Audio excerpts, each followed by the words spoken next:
మూర్ఖంగా మాట్లాడకండి అత్తయ్య గారు. కొడుకుని ఇలా ఎమోషనల్ బ్లాక్మెయిల్ చేసి ఆయన అభిప్రాయాన్ని ఇలా లాక్ చేస్తారా? నా కొడుకు నా ఇష్టం, నీకెందుకు? దొరబాబు మీద కొడుకుగా మీకు ఎంత అధికారం ఉందో భార్యగా నాకు అంతే ఉంది. అయినా తాళి కట్టినవాడు శాశ్వతంగా ఈ ప్రపంచాన్ని వదిలి వెళ్తేనే తాళి తీసేస్తారు. అలాంటిది తాళిని కట్టినవాడే తాళిని తీసేయడం ఏంటత్తయ్య గారు? ఎవరో ఏదో చెప్పారని అది నమ్మి ఎందుకు మా కాపురాన్ని చెడగొడతారు? ఎందుకు మా జీవితాన్ని నాశనం చేస్తారు?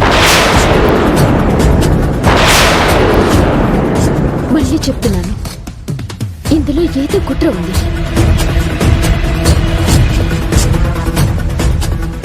ఆవేశంతో కాకుండా ఒక్కసారి ప్రశాంతంగా ఆలోచించండి. తత్వం మీకే బోధపడుతుంది. నిజమే జ్యోతి, పోయినసారి నువ్వు చెప్పినప్పుడు నేను పెద్దగా ఈ విషయంలో రియాక్ట్ అవ్వలేదు. కానీ ఇప్పుడు చెప్తున్నాను, ఇది ఖచ్చితంగా కుట్రే. అమ్మయ్య, ఇప్పటికైనా జరిగింది కుట్ర అని నమ్మారు. అది చాలు. చాలదు జ్యోతి,